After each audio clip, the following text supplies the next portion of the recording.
सदगुरु सुखराम जी महाराज ने धन्य हो धन्य हो।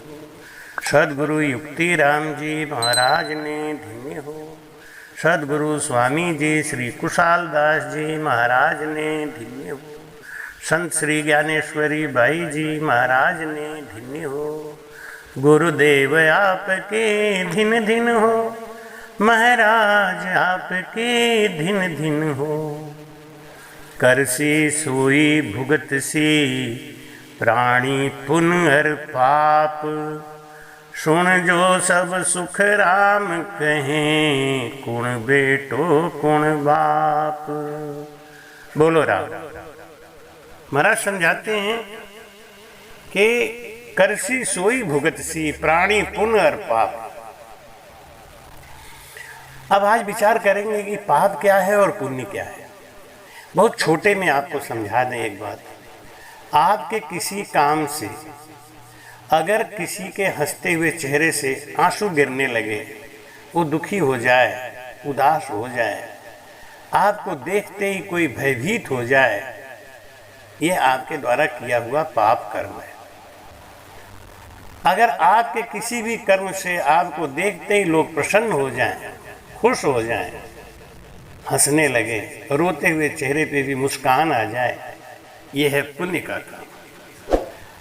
भाई कहते हैं तुमको बुरा समझ कर नजरें ना वो चुरा ले, ऐसे जियो के यारों दुश्मन गले लगा ले।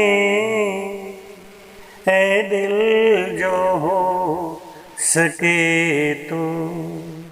महाराज कहते हैं कि ऐसे जिंदगी मत जियो कि तुमको देख के लोग नजरें झुका लें। ऐसी जिंदगी जियो कि आपको देख के लोग गले से लगा लें। क्यों? कि करसी सोई भुगत सी, प्राणी पुण्य और पाप। इस परिवार के मोह में, इस संसार के मोह में जो आप पाप कर रहे हैं, जो हम पाप कर रहे हैं, ये हमको आपको भुगतना ही पड़ेगा। इसलिए ऐसा कर्म करके जाए संसार से कि दुनिया हमको याद करे। भाई कहते हैं ना कि एक दिन बिक जाएगा माटी के मोल, जग में रह जाएंगे प्यारे तेरे बोल। क्योंकि जब हमारे कर्म खराब होते हैं तो भाई कहते हैं कि गरीबन को न सताइए जात की मोटी हाय, मुई खाल के श्वास सो सार भस्म हो जाए। हम इस संसार में अपने ही कर्मों का फल भोगते हैं, अपने ही प्रारब्ध को भोगते हैं। वो प्रारब्ध हमारा हमारे ही कर्म बनाते हैं। इसलिए कर्म करते समय सावधान रहना चाहिए। युक्ताहार विहारस्य युक्त चेष्टस्य कर्मसु। कर्म करते समय भी ध्यान रखना चाहिए। जैसे पति और पत्नी का मिलन वो शास्त्र विहित है, लेकिन समय का ध्यान रखना चाहिए। समय का ध्यान रखना चाहिए। माता दीति ने अपने पति कर्दम ऋषि से प्रार्थना किया, कश्यप ऋषि से, बहुत गलती हो गई, कश्यप ऋषि से प्रार्थना किया कि हे प्रभु, मुझे इसी समय शरीर के सुख की इच्छा है। कश्यप ऋषि ने समझाया कि यह समय उचित नहीं है, समय का ध्यान रखना चाहिए। पशु भी ध्यान रखते हैं, लेकिन पशु को तो कहीं तक छूट है क्योंकि उनको ज्ञान नहीं है। मानव को छूट नहीं है। दीति नहीं मानी और उन्होंने कहा कि आप कैसे पति हैं, पत्नी के सुख का ध्यान नहीं रखते हैं, आपको दोष लगेगा। हमको इसी वक्त शरीर के सुख का चाहना है। कश्यप ऋषि ने कहा कि विधि का विधान कुछ होना है। और जब उनकी इच्छा पूरी हुई तो कश्यप ऋषि ने कहा कि तुमको संतान तो पैदा होगी, लेकिन वो संतान दुनिया को दुख देने वाली होगी, तीनों लोकों में त्राहिमाम मचाने वाली होगी, हाहाकार मचाने वाली होगी। उसको देख के लोग त्राहिमाम त्राहिमाम करेंगे। अपने प्राणों की रक्षा का भीख मांगेंगे, ऐसे तुम्हारे 2 पुत्र होंगे। और वो पुत्र हुए थे हिरण्याक्ष और हिरण्यकश्यप। कारण क्या हुआ? कारण हुआ समय का ध्यान नहीं रखा गया। तो ऐसे 2 पुत्र पैदा हुए जिन्होंने संसार के इतिहास को ही बदल दिया। इसलिए प्राणी को कर्म करते समय सावधान रहना चाहिए। दूसरी घटना घटी ऋषि किंदम के संग। ऋषि किंदम की पत्नी अपने पति से दिन के समय में भोग की इच्छा रखती थी। किंदम ने उनको समझाया, लेकिन वो नहीं मानी। तो किंदम ने कहा कि भाई, मनुष्य को तो आज्ञा नहीं है परमात्मा की तरफ से कि वो दिन में ऐसा कोई भोग क्रिया करें, इसलिए हम दोनों को पशु बनना पड़ेगा। और किंदम ऋषि और उनकी पत्नी हिरण और हिरनी बनकर शारीरिक सुख का भोग लेने लगे, सुख लेने लगे। शायद प्रकृति को ये मंजूर नहीं था, इसीलिए पांडव उधर घूमते हुए निकल आए। और हिरण की शिकार की इच्छा उनकी बलवती हो गई, और जुड़वा हिरण को भोग की स्थिति में देखते हुए भी उन्होंने उनके ऊपर बाण चला दिया। और उस बाण के लगते ही किंदम ऋषि अपनी पत्नी के संग अपने असली रूप में आ गए।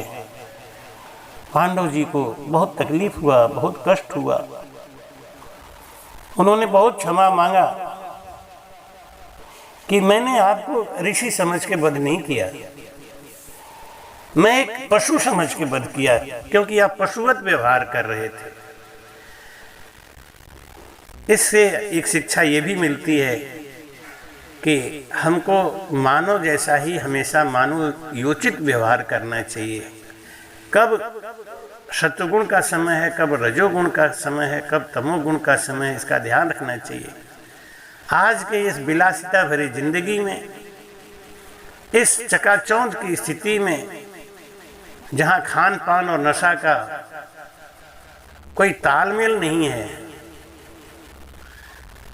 भोगवादी हो गए हैं लोग, उनके लिए ये कथा बहुत ही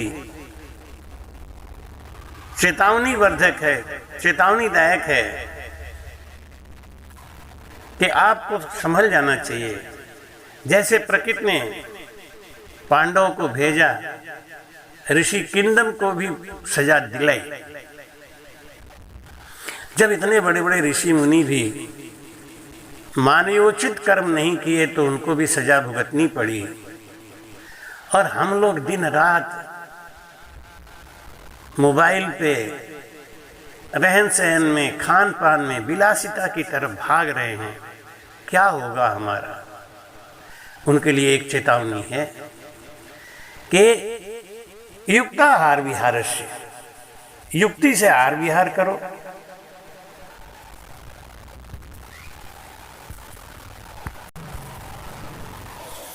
युक्ति से सो और युक्ति से जग जाओ। सूर्योदय से पहले जग जाना चाहिए और रात को 8, 9, 10 बजे तक सो जाना चाहिए। 6 घंटे की नींद जरूर लेना चाहिए, जिससे भोजन पचे, हम निरोगी रहें। और अश्लील पिक्चर, अश्लील ज्ञान, उनको बढ़ावा नहीं दें। आजकल हम देखते हैं कि लोग अपने अपने चैनल बनाकर अश्लीलता को बढ़ावा देकर केवल व्यूज इकट्ठा करते हैं, सब्सक्राइबर इकट्ठा करते हैं। किस लालच में? धन के लालच में, पैसे के लालच में। ज्ञानवर्धक बातों के सब्सक्राइबर कब मिलेंगे, उसके व्यूज कब मिलेंगे। लेकिन चेतावनी देने वाले ऐसे चैनल्स को जरूर चुनना चाहिए, ऐसे ज्ञान को जरूर सुनना चाहिए। किंदम ऋषि ने पत्नी के जिद के सामने अपने को झुका दिया। पत्नी की इच्छा जरूर पूरी करनी चाहिए, लेकिन जो शास्त्रोचित है, जो परिवार के हित में है, जो समाज के हित में है, ऐसी इच्छा का पालन जरूर करना चाहिए। लेकिन जो परिवार के हित में नहीं है, समाज के हित में नहीं है और आपके अपने स्वास्थ्य के हित में नहीं है, ऐसी इच्छाओं के सामने नतमस्तक नहीं होना चाहिए। अर्धांगिनी है, उनको समझाइए। किंदम ऋषि ने भी समझाया, कश्यप ऋषि ने भी समझाया, लेकिन ये बताया कि भोग विलास का समय एक निश्चित है, एक मर्यादा है और वो समयोचित होना चाहिए, समय पर ही होना चाहिए, पुत्र इच्छा से ही होना चाहिए। क्योंकि जो मनुष्य का जो अंश होता है, जिसको आप बिंदु बोलते हैं, जिससे बच्चे का सृजन होता है, वो परमात्मा है। बिंदु राम का सकल पसारा, बिंदु राम है, वो ब्रह्म है। उससे सृष्टि की रचना होती है, एक नया जीव बनता है। उसको पानी की तरह बहाना फैलाना ये ज्ञान की बात नहीं है। समय पे आवश्यकता पड़ने पर ही उसका प्रयोग करना चाहिए।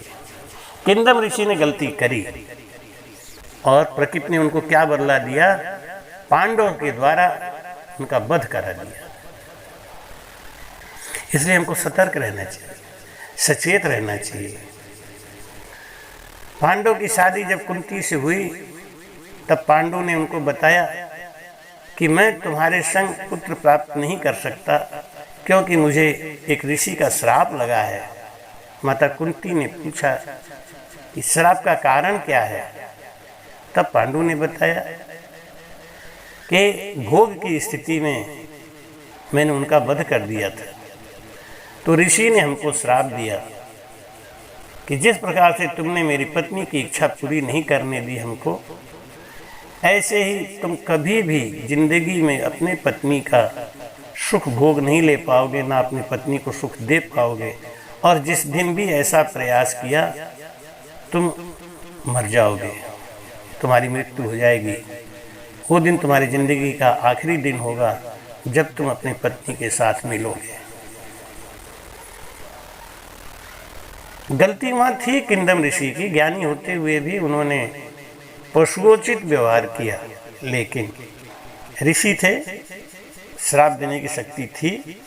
श्राप दिया तो उनको श्राप लगा।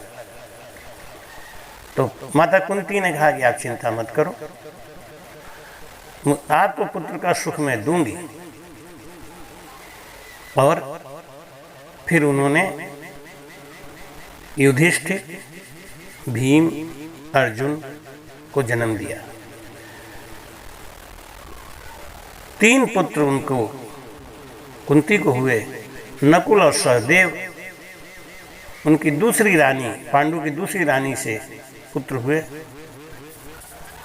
और 5 पांडव सत्यवादी थे। 5 पांडवों ने सत्य पे चल के इसकी रक्षा करी, सत्य की रक्षा करी। लेकिन पांडवों को सुख नहीं मिला। कारण क्या था? कारण यही था कि उनको किंदम ऋषि का श्राप लगा था। किंदम ऋषि का वध क्यों हुआ? क्योंकि उन्होंने गलत समय पे गलत कार्य किया। इसीलिए कहते हैं कि वो कार्य पाप में गिना जाता है, चाहे वो पत्नी के संग ही किया गया हो, जो समयोचित नहीं हो। इसलिए समय का ध्यान रखते हुए मानव तन में आके हमको पुरुषार्थ करना चाहिए। सत्व गुण के समय पूजा पाठ, रजोगुण के समय व्यापार और नौकरी भोजन, और तमोगुण के समय विश्राम नींद, ये पूरा करते रहना चाहिए। एक दूसरे का अतिक्रमण ना करें, इसका ध्यान रखना चाहिए। तो आज हमने समझा कि किंदम ऋषि के श्राप के कारण ही पांडु पुत्र सुख नहीं ले पाए, और कुंती को जो पुत्र हुए वो देवताओं के द्वारा प्राप्त करना पड़ा। सद्गुरु सुखराम जी महाराज ने धन्य धन्य धन्य